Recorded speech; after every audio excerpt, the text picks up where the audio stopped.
Bismillahirrahmanirrahim. Assalamualaikum warahmatullahi wabarakatuh. Kali ini jadwalnya kita untuk membacakan buku. Kali ini saya akan membaca buku dari yang berjudul Hayatus Sahabah, karya dari Maulana Muhammad Yusuf Al-Kandahrawi. Sebelumnya kita baca Al-Fatihah untuk beliau. Ila Maulana Muhammad Yusuf Al-Kandahrawi. Al-Fatihah. Bismillahirrahmanirrahim. Alhamdulillahirabbil alamin. Arrahmanirrahim. Maliki yaumiddin. Iyyaka na'budu wa iyyaka nasta'in. Ihdinas siratal mustaqim. Siratal ladzina an'amta 'alaihim ghairil maghdubi 'alaihim waladdallin. Amin. Sedikit mereview tentang buku ini. Di sini kita bisa mengambil beberapa kisah teladan, khususnya mengenai akhlak mulia Rasulullah dan para sahabatnya. Di sini saya akan membacakan poin tema tentang kecintaan kepada Allah dan Rasulullah.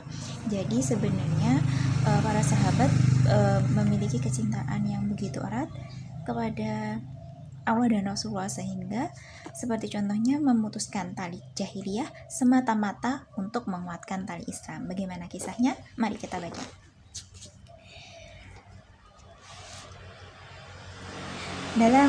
Dikeluarkan oleh Abu Nuaim dalam kitab Al-Hilyah dari Ibnu Sauzab, katanya ayahnya Abu Ubaidah bin Al-Jarrah menunggu kedatangan anaknya Abu Ubaidah pada hari perang Badar. Ketika itu Abu Ubaidah mengelak agar tidak membunuh bapaknya yang masih musyrik, tetapi akhirnya ia membunuh juga. Oleh karena itu Allah Subhanahu wa taala mewahyukan ayat berikut ini kepada Rasulullah Shallallahu alaihi wasallam, yang artinya, kamu tidak akan mendapati sesuatu kaum yang beriman kepada Allah dan hari akhirat saling berkasih sayang dengan orang-orang yang menentang Allah dan Rasulnya, sekalipun orang-orang itu bapak-bapak atau anak-anak atau saudara-saudara ataupun keluarga mereka. Mereka itulah orang-orang yang Allah telah menanamkan keimanan dalam hati mereka dengan pertolongan yang datang daripadanya, dan dimasukkannya mereka ke dalam jannah yang mengalir di bawahnya sungai-sungai. Mereka kekal di dalamnya. Allah ridho terhadap mereka dan mereka pun merasa puas terhadap limpahan rahmatnya.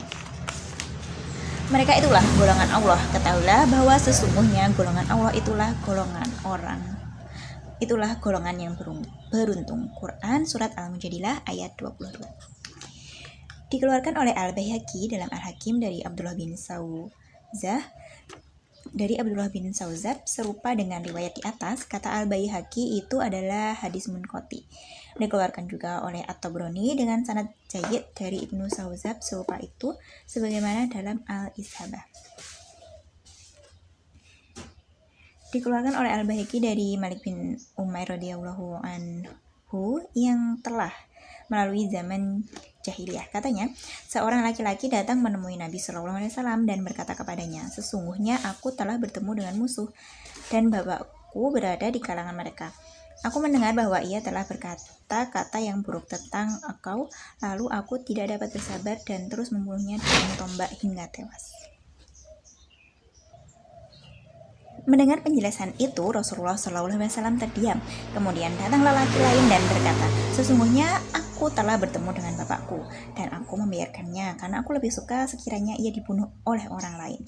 Mendengar penjelasan lelaki yang kedua ini, Rasulullah masih berdiam diri. Al-Baihaqi mengatakan bahwa hadis ini mursal jayyid. Dikeluarkan oleh Al-Bazzar dari Abu Hurairah radhiyallahu anhu, katanya Rasulullah SAW melewati Abdullah bin Ubay yang sedang duduk di bawah bayangan sebuah bangunan. Abdullah bin Ubay berkata, Ibnu Abi Kabsyah menyebabkan kita terkena debu. Anaknya Abdullah bin Abdullah radhiyallahu anhu berkata, ya Rasulullah, demi dia yang memuliakan engkau, jika engkau mau, aku akan datang kepadamu dengan kepalanya, artinya memancung kepalanya. Rasulullah SAW bersabda, tidak, tetapi berbuat baiklah terhadap bapakmu dan perbaikilah pergaulan dengannya. Al-Haisimi mengatakan bahwa ini diriwayatkan oleh Al-Bazzar dan perawi-perawinya kuat. Seperti itu. Jadi di sini kita diperintahkan ketika para sahabat bertemu dengan ayah mereka yang berada di golongan lawan, itu ternyata mereka tidak membunuh ayah tersebut. Mereka lebih suka sekiranya dibunuh oleh orang lain. Atau aku mendengar bahwa ia telah berkata-kata buruk tentang engkau, lalu aku tidak dapat bersabar dan tersembunyi hingga tewas ini. Jadi ada yang membunuh dan juga ada juga yang berharap dibunuh oleh orang lain. Tapi ternyata Rasulullah di sini lebih menegaskan jikalau kita berbuat baik terhadap beliau dan perbaikilah pergaulan dengannya. Siapa tahu dengan begini hidayah tersebut bisa masuk seperti itu, sehingga kita bisa dikumpulkan kembali dengan keluarga kita hingga di surga kelak. Lalu kita lanjutkan. Di dalam riwayat At-Tabrani dari Abdullah bin Abdullah, sesungguhnya ia telah meminta izin dari Nabi SAW untuk membunuh bapaknya. Rasulullah SAW bersabda, janganlah kamu membunuh bapakmu. Di dalam riwayat Ibnu Ishaq dari Asim bin Umar bin Qatadah bahwa sesungguhnya Abdullah bin Ubay bin Salul radhiyallahu anhu datang menemui Rasulullah SAW dan berkata kepadanya, ya Rasulullah, telah sampai ke pengetahuanku bahwa engkau ingin membunuh Abdullah bin Ubay karena apa yang telah dilakukannya kepada engkau. Jika engkau benar-benar mau ia bunuh, maka perintahkanlah aku agar melakukannya, dan aku sesungguhnya akan membawa kepalanya yang telah dipancung kepadamu. Demi Allah, sesungguhnya kaum Hajrat telah mengetahui bahwa di kalangan mereka tidak terdapat seorang lelaki pun yang banyak melakukan kebaikan atas bapaknya melebihi diriku. Dan aku takut jika engkau memerintahkan orang lain membunuhnya, maka ia akan membunuhnya. Aku tidak akan dapat menjaga diriku apabila melihat pembunuh Abdullah bin Ubay berjalan di antara orang banyak, maka aku akan membunuhnya. Maka aku akan membunuh orang mukmin karena seorang kafir, karena itu aku akan masuk ke dalam neraka. Rasulullah SAW bersabda, bahkan kami akan berlemah lembut terhadapnya dan berlaku baik dalam pergaulan kami dengannya selama ia berada bersama dengan kami. Seperti itu.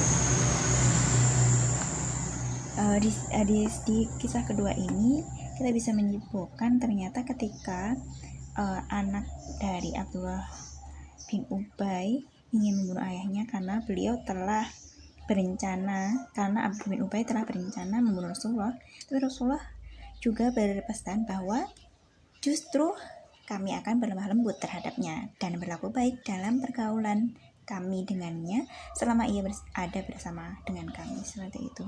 Di sini menegaskan sekali lagi betapa mulianya anak Rasulullah yang ternyata kepada orang yang berniat membunuh beliau pun beliau masih bisa berlemah lembut dan berlaku baik dalam pergaulannya.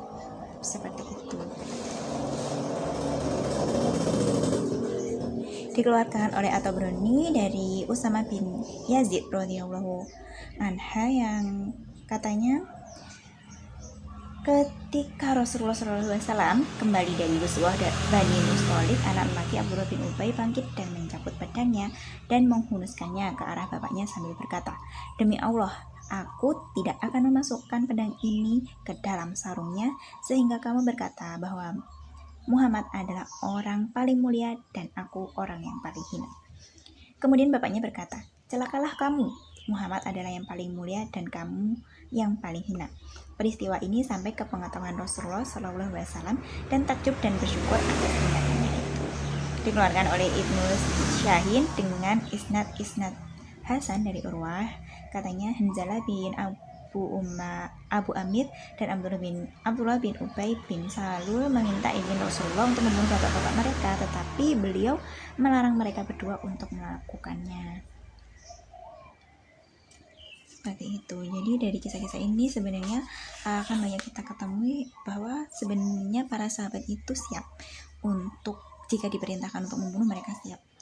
Tapi ternyata Rasulullah memerintahkan untuk lebih baik kita memperbaiki diri, hubungan, memperbaiki akhlak, dan tetap memperbaiki pergaulan dengan keluarga kita yang mungkin masih belum Islam dan mungkin dia menentang agama kita dan sebagainya. Seperti itu. Dan insya Allah kisah-kisah selanjutnya akan sangat banyak di sini sebenarnya, tapi kita karena waktu terbatas, mungkin dari teman-teman ingin bersaran kisah apa, insya Allah kita bacakan ya. Di sini kami ingin berpesan bahwa semoga dengan kisah ini semakin mendekatkan kecintaan kita kepada Rasulullah, semakin memberikan kita gambaran bagaimana kemuliaan akhlak beliau, sehingga kita bisa lebih